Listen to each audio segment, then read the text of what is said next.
a verdadeira face do mal.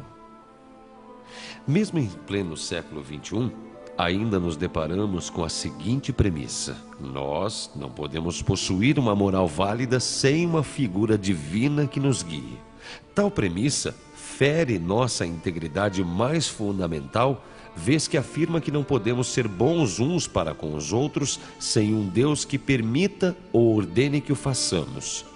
Mais ainda, devemos temê-lo e amá-lo acima de tudo. Nos parece estar aí consignada a essência de uma relação sadomasoquista.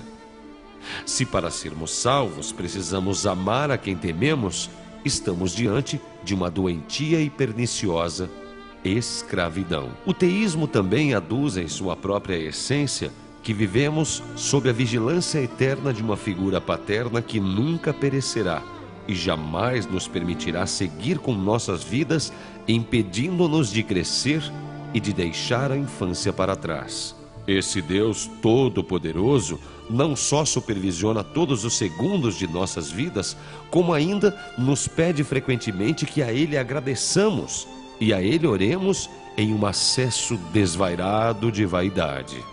O cristão é enganado de tal maneira por essa doutrina que, mesmo após uma avalanche de culpa que lhe é enfiada a goela abaixo por um sacrifício humano do qual não teve qualquer ingerência e sob qualquer aspecto que se encare é imoral, ainda afirma: eu pertenço a Deus. É isso mesmo? Posse de humanos? Isso nos lembra escravidão. Claro que sabemos que a Bíblia autoriza e organiza a escravidão, assim como autoriza genocídio, mas esse aval não torna tais atos corretos. De fato, é uma ideia horrível a de que alguém nos possua e, ao mesmo tempo, nos vigie o tempo todo, inclusive em nossos pensamentos. Lembramos que até mesmo um pensamento impuro é considerado pecado e pode nos condenar. O cristianismo, que se constitui, desde a manjedoura, precipuamente, em obediência inconteste a ordens. Controle, mas controle do corpo. É fácil verificar que a igreja, ironicamente, não se preocupa mais com a alma. Ela se importa mesmo com o corpo. Haja vista a preocupação com padres notadamente católicos e a posição da Igreja Católica em relação aos preservativos. Esse mesmo Deus nos criou falíveis e nos ameaça diariamente com uma punição infinita por crimes finitos. Cumpre ressaltar que, mesmo Cristo, que segundo a Bíblia foi torturado e assassinado, ficou morto por apenas 3 dias para logo após ressuscitar, subir aos céus e ser o manda-chuva lá em cima e por toda a eternidade. Se pensarmos bem, não parece mau negócio, não é?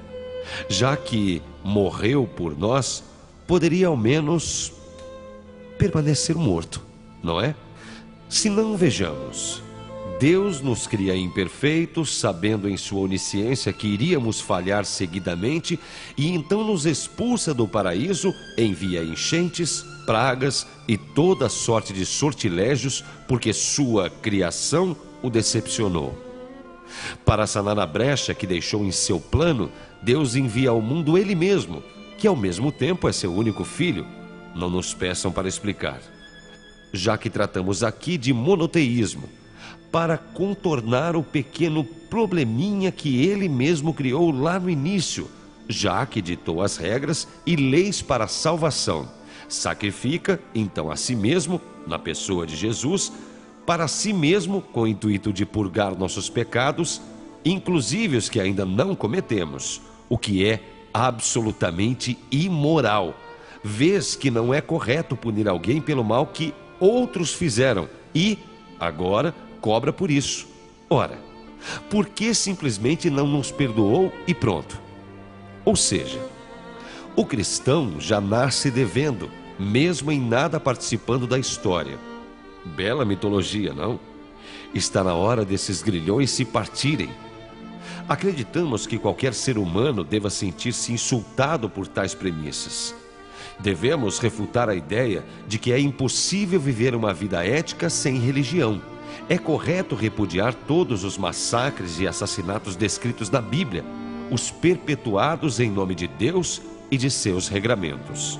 Resta pouca dúvida de que uma sociedade que cresça sabendo que não sofrerá eternamente por conta de um livro que suporta doutrinas anacrônicas e imorais, não seja mais saudável.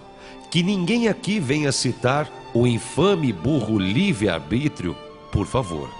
Afinal, para quem acredita nessa mentira, lembramos que Deus também nos condena se utilizarmos esse mesmo livre-arbítrio que Ele próprio concedeu. Não é um raciocínio muito inteligente, não é mesmo? É como se alguém houvesse criado um conto de fadas onde existe um ser todo-poderoso que dotou sua criação com bom senso e inteligência, mas proibisse a utilização de tais virtudes pela mesma. Mais que isso, é certo que a humanidade estaria melhor sem instituições que perpetuam esse dogma e, baseadas nessas interpretações, afirmem, por exemplo, que a AIDS é uma doença terrível, mas que, pior que isso, é a utilização de preservativos que poderiam impedir sua propagação. Existem alguns bondosos protestantes, por exemplo, que particularmente acham lindos os ensinamentos do Levítico e Deuteronômio, chegando a afirmar que a homossexualidade é doença e a AIDS a cura. Parece brincadeira, não é? Qual o valor de uma teocracia que condena homossexuais por sua natureza, mesmo afirmando que Deus fez o homem à sua própria imagem, que advoga contra o aborto em todas as situações, sabendo que as agulhas de crochê infectadas são encontradas aos montes nos becos esquecidos de nossas cidades? Que breca! Por 8 anos, uma nação como os Estados Unidos, que possui recursos materiais e intelectuais ilimitados para a pesquisa, de fazer estudos sobre a mais promissora técnica científica médica já descoberta até hoje, com potencial inclusive para curar doenças como Alzheimer e Parkinson, por exemplo, em detrimento de uma suposta alma presente em um blastócito, mantida em uma placa de Petri dentro de um congelador. Soltemos o freio de mão. Este é o verdadeiro gosto da religião. Azeda. Ela separa cada um em seu quadrado, como excreta o bordão da música asnática, masturbando-se em seu fundamentalismo, amparada pelas estacas embebidas em culpa e em cicuta, inseridas em seus pustulentos livros sagrados, mitômanos, contraditórios, eugênicos, bebendo não de sangue de cordeiro, mas daquele derramado nas amputações perpetuadas com os facões cegos pelo ódio inconsútil dos padres católicos na África, em suas parafílias repugnantes, alimentando-se nos rituais pantagruélicos, onde se empanturra, não do pão abençoado, mas da carne genital apodrecida, colorário funesto das infibulações islâmicas. No sulco aberto pela teologia esquizofrênica, rasteja remansosa sua moral divina, locomovendo-se qual réptil peçonhento, faminta por mais um devoto, por mais uma carcaça, por mais uma criança, glorificando os apedeutas que se matam entre si de forma habitual e draconiana na desastrosa e patética disputa sobre o que não se pode saber ao certo. Religião. Onde estão seus hermeneutas e exegetas durante os 500 anos de orgias nos claustros, durante a forja das damas de ferro que proliferavam nos caixotes europeus, simplórias coadjuvantes dos terços que eram contados concomitantemente aos orgasmos sagrados, oriundos de infinitos sadismos inquisitórios? Onde se enfurnam hoje seus intérpretes? Por que não ajudam a recolher a pele e o plástico fundidos nas explosões que avalizam com sua homilética febril?